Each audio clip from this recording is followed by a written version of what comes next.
As you might imagine, the move into a new world is a daunting task to most everyone. Immigration for years was seen as a threat to territory and posterity and was a constant fear held by many Americans.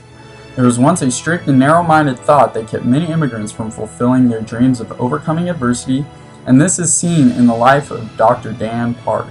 In 1965, the United States changed a once strict limitation on the national quota system by the Hart-Celler Act, allowing more immigrants to come to the land of opportunity. In South Korea, there was not much to look forward to, and usually it was a life of unemployment, so many sought out to change their fortunes, and the United States provided a venue for many to start new lives. This surge of Koreans to the United States was mainly during the years of 1970 to 1980s, being the third largest group to migrate to the States. Most of the Korean immigrants who came had college degrees and vast knowledge and entrepreneurial skills. The statistics show that the surge of Korean Americans has improved the national average of median income and graduates from universities. On average, Korean Americans earn 40% more than the average income and form new businesses at a rate of 70% more than the national average. This move provided the opportunity for many to grow and expand their knowledge and develop into prominent citizens, giving back to the country that transformed their lives. I'm being interviewed to talk about my childhood in Korea, South Korea, and the differences between when I was growing up in South Korea and the ones here in the United States.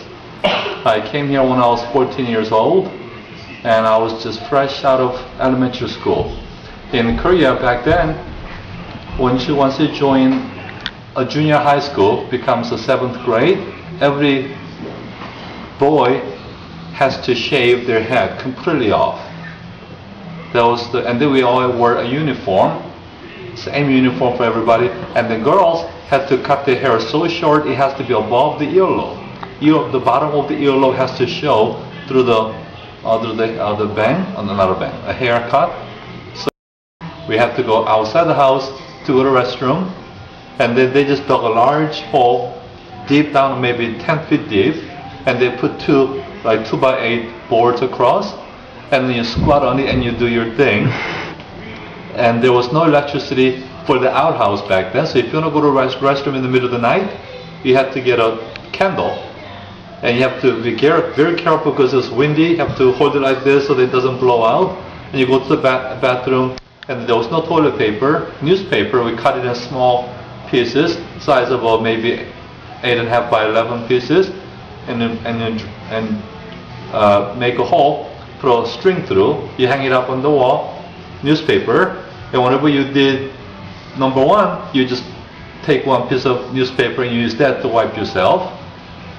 And then let me see what else. So again, everybody was like that, so it was normal. We didn't know any better, so that was not a bad. It wasn't a good. It was normal for everybody. And then several times you read a newspaper where a young baby or so that was my life. We had no TV, no electric, no radio. Radio we had no TV, no refrigerators. I lived in a village, maybe 50-60 houses in that subdivision. Only one house had a black and white TV.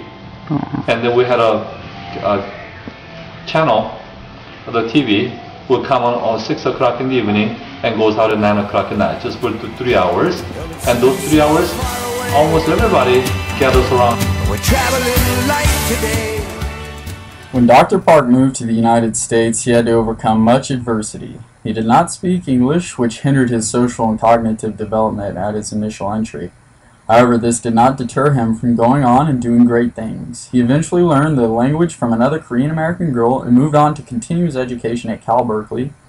He then went on to study medicine at the University of Podiatry and Surgery, working his way through the ranks to become one of the most successful and sought-after foot surgeons in the Springfield area.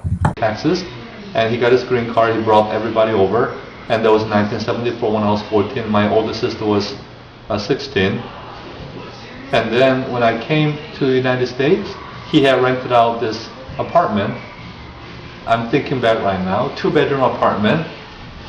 And then when we arrived, he took us to the apartment, he opened the door, and there was a bed that I had never seen before. Everybody sleeps on the floor. We had a thick blanket like this, put it on the floor, and then there was no central heat. under the flooring there are channels cut out that connect everything connects to a small area outside the house, and we burn coal, and that hits the air that goes throughout the house, those channels under the flooring, and that's how everything is heated up. And right by that fireplace, I guess, it gets warmest. And that's where all the little kids sleep, all the adults sleep way out there where it gets really cold. And then when I come to United States, we walked into apartment, huge apartment compared to what we used to live in Korea. It was amazing. There was a refrigerator. We opened the refrigerator. My father had bought all the groceries, all different kinds of fruits, bananas. Only very rich people were able to afford to eat once in a while. And in Korea back then, meat was so expensive. We had meat very few times, maybe once or twice a year on your birthday or something. And then open the refrigerator, it's full of fruits. Orange, bananas, pineapple.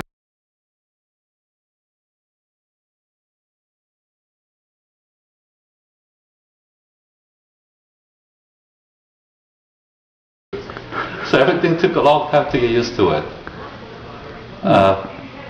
And then in Korea, usually only man works. Wife doesn't work, the kids don't work, there's no job to get. And then I became 14. About a year later, I got my first job. I was able to get a job helping out carpenter, and I followed him around cleaning up after he's done. And he paid me like $2 an hour. Dr. Park's story is a testimony to what hard work and determination can do for someone in the face of extreme adversity. He didn't give up, even with the language barrier and culture shock that he was greeted with upon arrival in California. He not only survived, but thrived to become a successful doctor and an excellent father. He has 4 children, and without a doubt, they will carry on the legacy that he has laid before them. Everywhere around the world, coming to America. Every time that flag's unfurled,